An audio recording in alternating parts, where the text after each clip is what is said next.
فہم و نطق اس کا روانے مانند جوئے آپ تھا، کر دیا گفتار نے اس کی مجھے حیرت زدہ۔ کیا یہ کوئی خواب ہے میرا کہ ہے افسوں گری؟ ہے لبوں پر ایک مریخی کے حرف فارسی؟ کہہ رہا تھا جب محمد مصطفیٰ کا دور تھا، ایک تھا مریخی نہایت خوش خصال و باصفا۔ اس جہاں بین کی نظر روئے زمیں پر جب پڑی، دل میں سیر خطہ آدم کی خواہش جاگ اٹھی۔ طے کیا پرواز پیہم سے سفر اتنا دراز، جس جگہ پر جا کے اترا وہ تھا صحرائے حجاز۔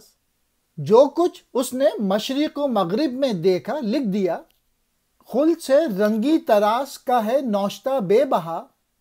میں نے بھی جا کر وہاں دیکھا ہے ایران و فرنگ، میں نے بھی کر لی ہے سیر فلک کے نیل و روید گنگ۔ میں نے دیکھا ہے وہاں امریکہ و جاپان و چین، کی ہے ان ملکوں میں تحقیق فلزات زمین۔ میں زمیں کے روز و شب کے حال سے ہوں باخبر، اس کے شرق و غرب کا کرتا ہوں میں سفر۔ میری نظروں میں ہے وہ ہنگامہ آدم ابھی، وہ ہمارے کام سے ہے گرچہ نامحرم ابھی۔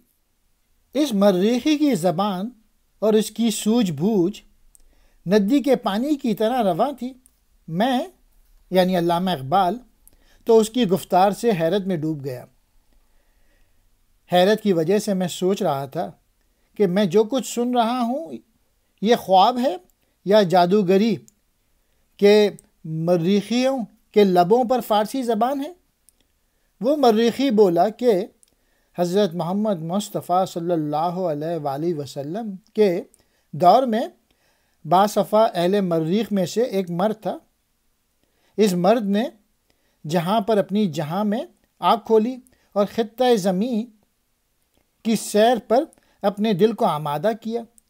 اس نے وجود یعنی کائنات کی فضاؤں میں پر کھولے، یہاں تک کہ وہ حجاز، مکہ اور مدینہ کا علاقے کے صحرا میں نیچے اترا۔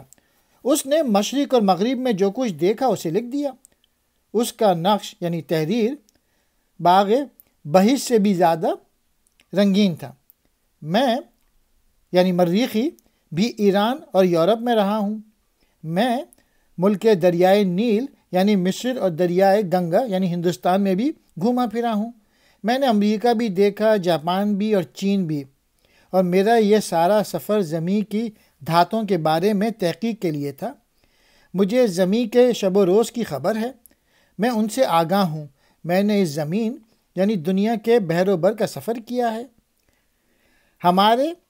ہمارے سامنے آدم کے ہنگامے ہیں۔ وہ الگ بات ہے کہ وہ یعنی زمینی آدمی میرے کام سے ناواقف ہے۔